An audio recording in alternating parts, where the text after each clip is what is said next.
दोस्तों, आज मैं आपको बाढ़ में गरीब परिवार कहानी सुना रही हूँ। रघु नोएडा में बैग बनाने वाली फैक्ट्री में काम करता था। उसे 15,000 रुपये महीने के मिलते थे। वो गांव से पैसा कमाने के लिए नोएडा आया था और वो 3 साल से गांव नहीं गया था। पर आज वो अपने गांव जाने वाला था। वो आज बेहद खुश था।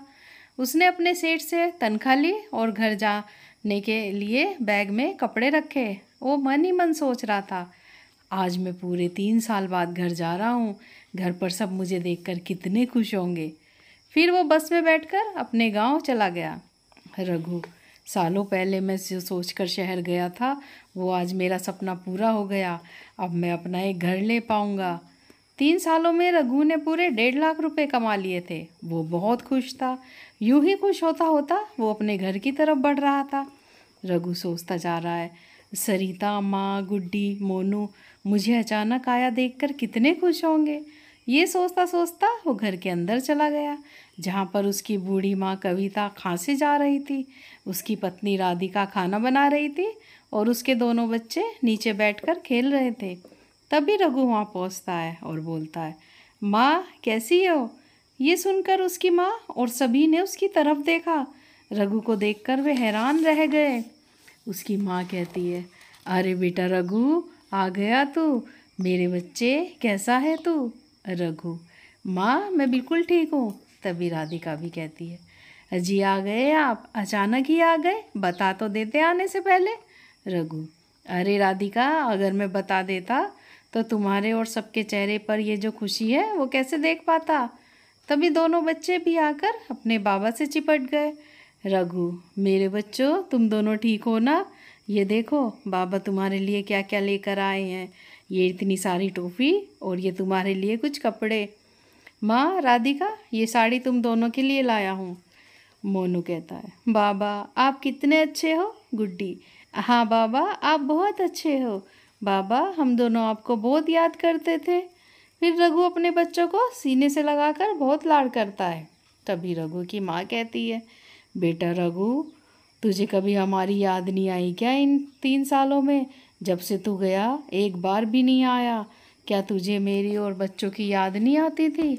रघु, माँ क्या बताऊँ, आप सभी की याद तो बहुत आती थी, पर मैं अगर बार बार घर आता तो घर लेने के लिए पैसे कैसे जोड़ पाता। तभी राधिका, अच्छा जी, तो अब आप अपना घर खरीदने के लिए पैसे लाए हो क्या? रघु, हाँ राधिका, कुछ पैसे तो जोड़ रखे हैं। अब मैं उनसे अपना घर खरीदूंगा, फिर हम सब अपने घर में चैन से रहेंगे। अभी तक वो लोग किराए के घर में रह रहे थे। उनका बहुत किराया इकट्ठा हो गया था। सबसे पहले रघु ने अपने मकान मालिक को सारा किराया चुका दिया। किराया चुकाने के बाद अब रघु के पास 1 लाख रुपए बचे थे। फिर वो घर ढूंढने लग गया। घर की कीमत 3-4 लाख रुपए से कम नहीं थी। कई दिनों तक रघु अपने लिए घर ढूंढता ही रहा, पर उसके बजट का घर कहीं नहीं मिला। फिर वो मायूस होकर घर आया। घर पर राधिका कहती है, जी आ गए आप, मिला आपको कोई घर? रघु, नहीं राधिका, जितने पैसे मेरे पास है ना, उतने में कहीं भी घर नहीं मिल रहा। तभी राधिका, अजी नदी के पास भी तो एक घर है, आप उसके मालिक से बात करके देख लो। रघु, हाँ अच्छा याद दिलाया तुमने, मैं कल ही जाके उसके मालिक से बात करता हूँ और मैं वो घर भी देख के आऊँगा। फिर अगले ही दिन रघु वो घर देखने चला गया।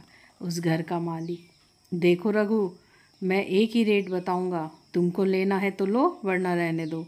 मैं इसके पूरे 1 लाख रुपए लूँगा, बोलो दे सकते हो तो। रघु, हाँ हाँ साहब ठीक है, इतने तो मैं आपको दे दूँगा। और फिर ये घर मुझे अच्छा भी लग रहा है। यहाँ पर पास में ही नदी बह रही है और उस वहाँ से ठंडी ठंडी हवा आ रही है।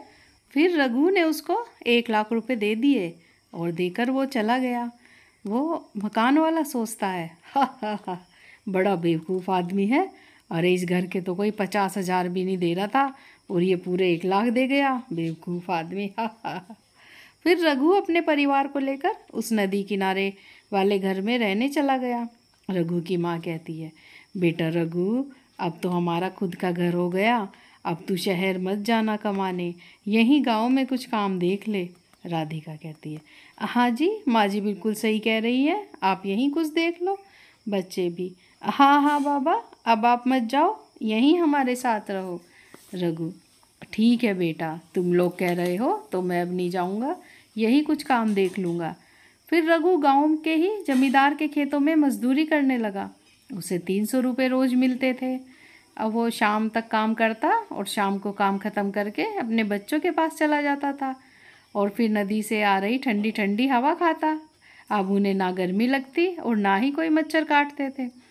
फिर कुछ दिनों बाद बरसात का सीज़न आ गया। अब रोज़ रोज़ बारिश पड़ने लगी। लगातार बारिश के कारण रघु अपने काम पर भी नहीं जा पा रहा था। अब 3 दिन हो गए, 3 दिन से लगातार बारिश हो रही थी। रघु कहता है, लगता है ये बारिश की झड़ी लग गई है और 1-2 दिन और पड़ेगी, लग नहीं रहा ये जल्दी रुकने वाली है। राधिका, हाँ जी आप बिल्कुल ठीक कह रहे हो। रघु, देखो राधिका, चूल्हे पे खाना बना बना के घर की सारी दीवारें काली होने लगी। बारिश के रुकते ही मैं सबसे पहले तुम्हें एक गैस चूल्हा ला के दूंगा। पर बारिश तो रुकने का नाम ही नहीं ले रही थी और 3 दिन और लगातार बारिश पड़ती रही। नदी का जल स्तर बढ़ गया और वहाँ बाढ़ आ गई। अब तो पानी खिड़की से होता हुआ रघु के घर के अंदर आने लगा। रघु की माँ, हे भगवान, ये नदी तो अपने उफान पर है और अब पानी घर के अंदर तक भर गया। अब पानी के तेज बहाव से उनके घर की एक दीवार भी टूट गई। अब और पानी अंदर भर गया। अब तो उनके घर का सामान भी बाढ़ में बहने लगा। सारे घर वाले भी बाढ़ में डूबने लगते हैं। मोनू, बाबा बाबा हमें बचाओ।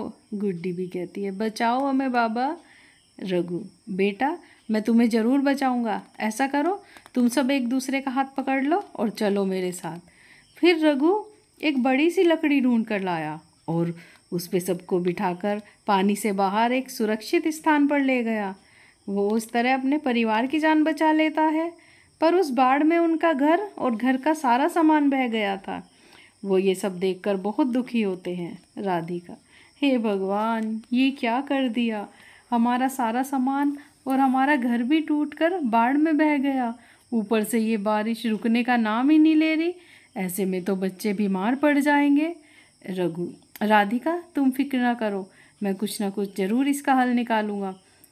अच्छा वो देखो सामने एक गुफा दिख रही है, चलो वहीं चलते हैं। फिर वे सारे उस गुफा में चले गए। रघु की माँ कहती है, इस बार की बारिश ने तो हमारा सब कुछ ही छीन लिया। रघु, हाँ माँ, मैंने सालों मेहनत करके इतने पैसे जोड़े थे और अपना घर लिया था, पर अब बारिश ने सब पर ही पानी फेर दिया। अब इतने पैसे शायद ही मेरे पास कभी इकट्ठे हों। राधिका, आप धैर्य रखिए, हिम्मत मत हारिए। फिर 3 दिन तक वो भूखे प्यासे वहीं रहे और जब बारिश बंद हुई तब वो गांव आए। फिर उन्होंने सबसे मदद मांगी पर किसी ने भी उनकी मदद नहीं की। फिर वो एक दूसरे गांव में चले गए। वहाँ पर एक बिल्डिंग बन रही थी। रघु और राधिका वहाँ ईंटें ढोने का काम करने लगे। उन दोनों को 600 रुपये की मजदूरी मिली। अब वो दोनों रोज़ ही ईंटें ढो ढो कर पैसे कमाने लगे। कुछ दिनों तक रोज़ मेहनत करके उन्होंने अपनी एक झोपड़ी बना ली। अब सब उस झोपड़ी में रहने लगे। एक दिन उनके गांव का प्रधान उस गांव में किसी काम से आया। उसने रघु को वहां उस झोपड़ी में देखा। तो तभी प्रधान कहता है, अरे रघु, तुम यहाँ क्या कर रहे हो। रघु ने प्रधान जी को सारी बात बताई। प्रधान कहते हैं, ओहो, अरे रघु, तुम्हारे साथ बहुत बुरा हुआ। अरे उस सेठ ने तुम्हारे साथ धोखा किया है। अरे उस नदी किनारे वाले घर को तो कोई भी नहीं ले रहा था। नदी किनारे होने से उसकी नींव कमज़ोर हो चुकी थी। बाढ़ आने से उसकी दीवारें ढहने का खतरा था और हर बरसात में उस नदी में बाढ़ तो ज़रूर ही आती है। उस सेठ ने तुम्हें ये बात तो नहीं बताई होगी। रघु, नहीं प्रधान जी, ऐसा तो उसने कुछ नहीं बताया था। प्रधान, अच्छा, अब मैं गांव जाकर एक पंचायत बुलाऊंगा और उस सेठ को भी उसमें बुलाएंगे और उसके सामने ही सारी बातें होंगी। देखो रघु, तुम फिक्र ना करो, मैं तुम्हें इंसाफ दिला के ही रहूँगा। अगले ही दिन उस गांव में एक पंचायत बुलाई जाती है। प्रधान और सेठ भी वहाँ मौजूद थे और रघु और उसका परिवार भी वहाँ आ गया। प्रधान कहते हैं, अरे सेठ, तुमने गरीब आदमी के साथ इतना बड़ा धोखा किया, उसे एक ऐसा घर बेच दिया जिसमें हर बरसात में बाढ़ आती है। अब इस पंचायत का ये फरमान है, तुम्हें रघु का पूरा पैसा वापस देना होगा। ये सुनकर वो सेठ डर गया। उसने रघु के पूरे 1 लाख रुपए वापस कर दिए। अब रघु ने उन पैसों से एक पक्का और मजबूत घर बनवाया और अपने परिवार के साथ उस घर में खुशी खुशी रहने लगा। दोस्तों, अगर आपको ये कहानी पसंद आई हो तो like, share, comments and subscribe ज़रूर करें। Thanks for watching.